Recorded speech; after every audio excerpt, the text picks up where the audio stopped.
Royal commentator Emily Andrews. Emily, thank you for taking time to be with us tonight. We know what's maybe most noteworthy about this interview is the timing of it. It comes on the heels of that Bombshell Oprah interview. And then, of course, the royal family lost Prince Philip, Harry's grandfather. And any death in the family can be a sensitive time. What do you think Harry is hoping to accomplish by speaking out now about the trauma he experienced growing up? Well, Trevor, you make an excellent point there. I mean, I don't think the timing could have been worse, really. After the death of the Duke of Edinburgh, the Queen still very much grieving her husband, and indeed Prince Charles grieving his father. I think whatever age you are, to lose a parent is very traumatic. Harry actually was talking to Dak Shepard in this very popular podcast to promote his mental health series with Oprah Winfrey, which premieres later this month. And that's the reason why he went on the podcast, obviously to talk about mental health. You know, he's a great mental health ambassador. He's had therapy himself. It's something he feels passionately about.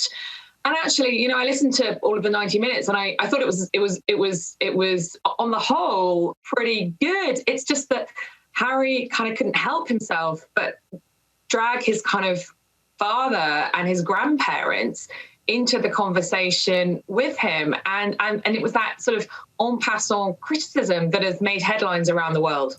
It is very hard to separate those two when your entire family is under that microscope. And I do want to drill down on what Harry was trying to express, because I don't think he was necessarily specifically trying to call out his father, his grandfather. He was more talking about what it means to grow up with that royal spotlight. He said it was like he was in a zoo, and you can understand the frustration of being born into something like that without really choosing it.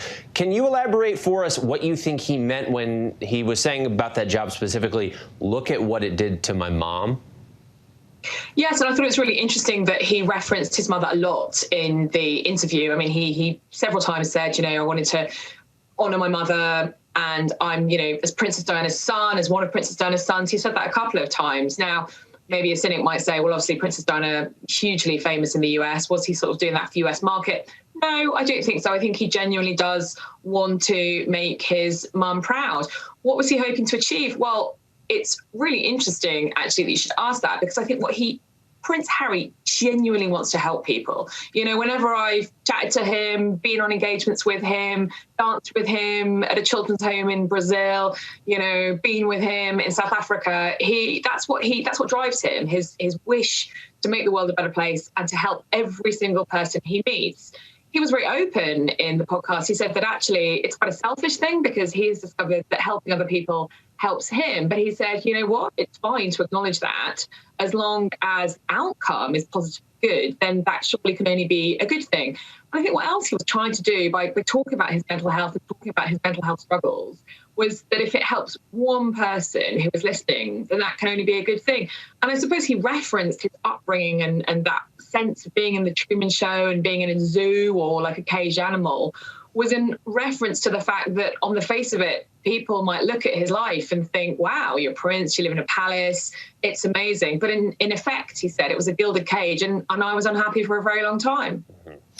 And he was, of course, sharing his story, as we all have the right to do, but when you're in his position, it's going to make some waves, especially when he is naming his father, Prince Charles, and others specifically. It's a family that people can be very protective of. How do you think people are reacting to what could be maybe taken as direct criticism of the family?